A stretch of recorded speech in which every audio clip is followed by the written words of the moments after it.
E quando a gente começa a pensar em falar sobre alimentação, Dr. Ronald, a gente hoje escuta muito falar sobre alimentos que inflamam.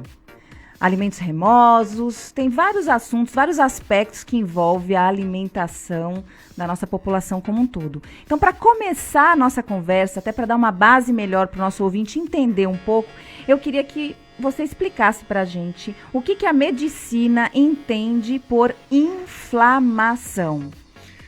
Vamos lá, Gabi, vamos lá. Vamos lá, porque isso é uma coisa muito central em nossa saúde. E antes de explicar o que é inflamação, acho que muita gente tem uma noção do que seja, talvez tenha uma noção não tão precisa, mas olhe como esse assunto, comida, alimento, é uma coisa tão cultural, tão do nosso íntimo, né?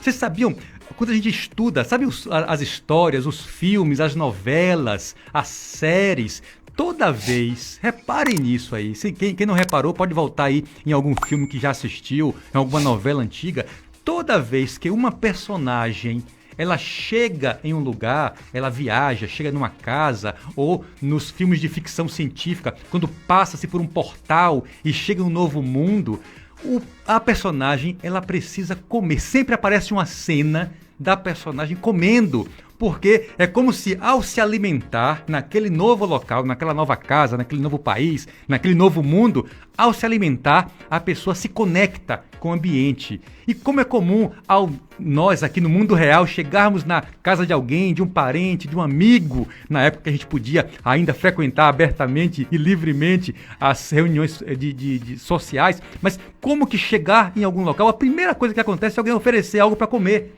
A comida é um hábito que ela é social, ela integra. Parece que sem comer a gente não se sente naquele local, nós não nos conectamos. Isso é bom e ruim ao mesmo tempo, porque a função original do alimento é a nutrição e não a socialização.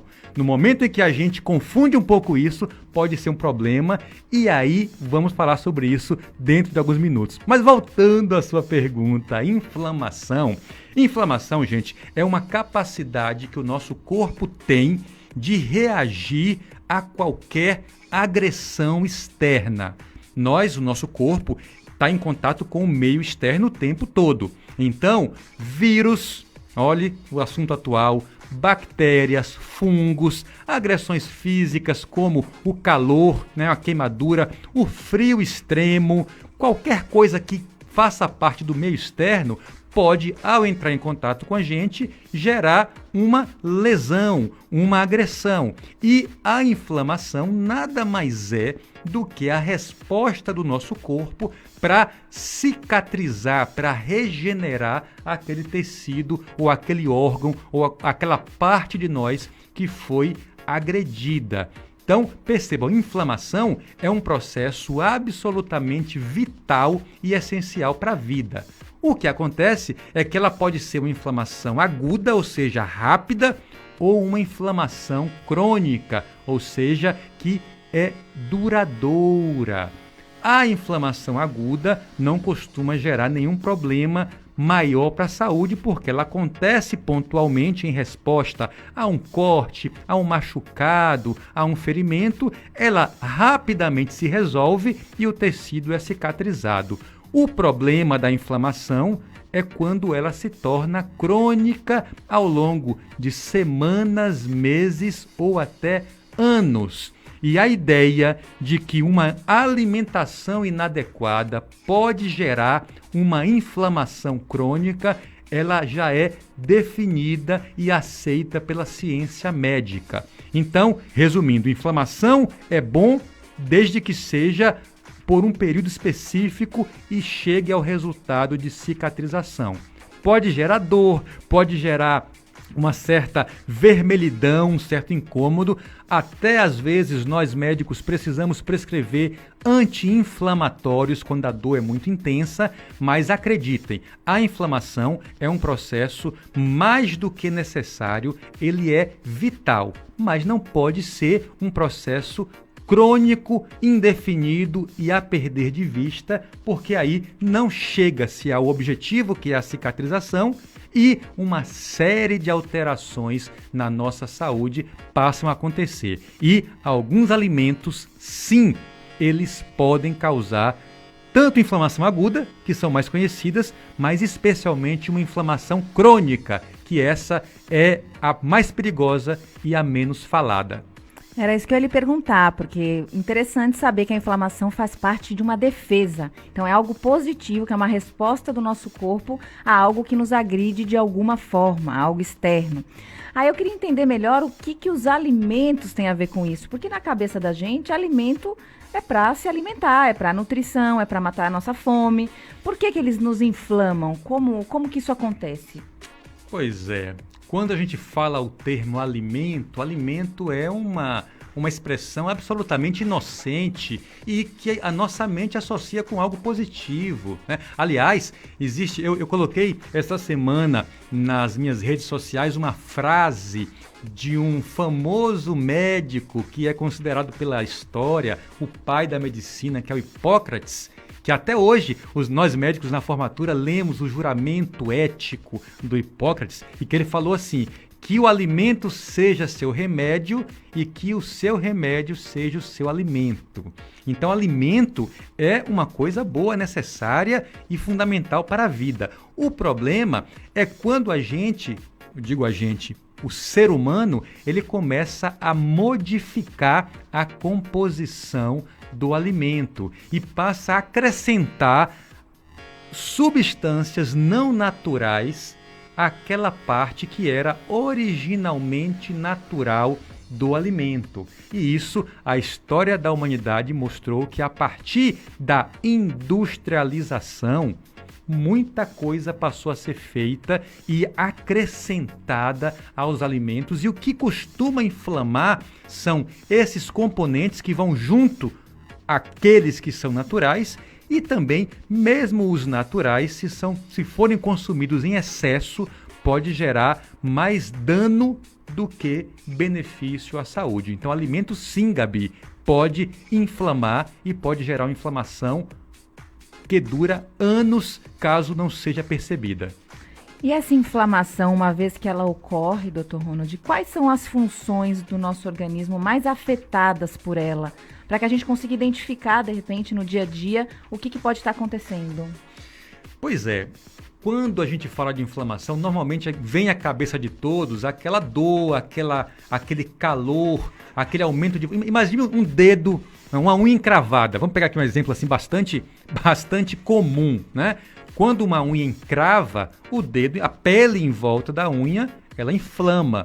E aí todo mundo sabe o que significa isso. Dor, aumento do tamanho, né? Ou fica mais gordinho, fica inchado, fica edemaciado, fica mais vermelho e fica mais quente. Então essas características, dor, calor, inchaço e aumento de temperatura, são características da inflamação e isso pode ser de bastante incômodo. Mas quando a inflamação ela é mais interna e mais generalizada, normalmente não há esses sintomas. Não há dor, não há febre, não há alterações da inflamação aguda localizada. O problema é que essa inflamação crônica que alguns alimentos vêm provocando em muitos de nós, ela começa a alterar algumas funções do nosso corpo. Perceba, inflamação é um sinal de que algo está errado. O corpo, se está inflamando, é porque ele está reagindo a uma agressão. Ao reagir a uma agressão, vira uma prioridade do nosso corpo assim, dissipar, acabar com aquele problema. Percebe? Então, pense uma função fundamental do nosso organismo, que é o metabolismo, que é o funcionamento normal das células. Se você está com o corpo inflamado e não sabe, a primeira coisa que vai diminuir é o seu metabolismo geral normal. É como se para o seu corpo, naquele momento, a única prioridade ou a principal prioridade é debelar, é vencer aquela agressão que está acontecendo. Então, o seu metabolismo pode baixar e às vezes a pessoa está cronicamente inflamada e não consegue perder peso, por exemplo, porque o metabolismo reduziu. E reduziu porque o corpo está lutando contra uma inflamação que nem sequer a pessoa está consciente disso. Então essa é a primeira função que reduz no estágio de inflamação crônica, é o metabolismo geral do nosso corpo. Para dar um outro exemplo, Gabi, as funções reprodutivas do nosso corpo, as funções sexuais, a produção de hormônios. Se você está enfrentando uma agressão, reproduzir-se não é uma prioridade. Então, uma coisa que a gente observa é que pessoas que estão cronicamente inflamadas, elas têm queda de hormônios como, por exemplo, a testosterona. Quem nunca ouviu falar? Isso acontece no homem, acontece na mulher. E isso pode reduzir a disposição, pode reduzir a força, a vontade de trabalhar, a vontade de se relacionar. Então, redução de testosterona pode ter origem numa inflamação que você não percebe que está acontecendo. O nosso cérebro, ele funciona à base de produção de várias substâncias que os médicos, a ciência médica chama de neurotransmissores. Então, para que a gente pense com clareza, para que nós raciocinemos com precisão, o nosso cérebro tem que estar funcionando bem e com essa dose de neurotransmissores normais. As emoções, né, a modulação, o equilíbrio do nosso humor, para não ficarmos ansiosos ou deprimidos, tem a ver com esse funcionamento cerebral normal. E uma inflamação crônica e de longa data pode interferir, inclusive, no funcionamento do nosso cérebro. Isso para dar um outro exemplo. Vou falar aqui mais uma causa, são tantas. Vou dar aqui um sistema que é diretamente afetado quando a pessoa está inflamada e não sabe. O sistema circulatório, a minha praia, a minha especialidade. Eu sou médico angiologista e cirurgião vascular. Eu estudo a circulação. E quando a pessoa está inflamada cronicamente ao longo de décadas, os pequenos vasos sofrem bastante e a circulação pode ficar prejudicada ou até obstruída, gerando situações de trombose e outras que são até mais graves, como infarto, derrame. Quer dizer, a circulação sofre um impacto direto da inflamação. Para não falar de articulações, as juntas, né? Joelho, quadril, pé, se já está um pouco desgastada e você tem um estado inflamatório duradouro, você pode piorar. Em cima de uma artrose pode acontecer uma artrite, enfim, é uma série, Gabi, de problemas que podem ter uma origem única ou, se não forem causados só pela inflamação, mas são, sem dúvida, potencializados e piorados. Caramba, então a inflamação ela acaba realmente afetando praticamente muita coisa vital e fundamental na vida da gente. Sem dúvida. Enfrentar uma inflamação, resolver uma inflamação é uma prioridade para o corpo, porque, como eu falei, a reação inflamatória é desejável, mas a agressão é melhor que ela acabe o quanto antes. Então o corpo, enquanto ele não vence a causa que está gerando a necessidade dele ficar inflamado, ele fica priorizando resolver aquilo. E todas as funções outras vão sendo mais ou menos diminuídas. E isso, imagine um estado inflamatório que vem de uma alimentação inadequada ao longo de décadas, ao longo de uma vida de alimentos que não são os mais adequados para cada um de nós. Entendi, perfeito.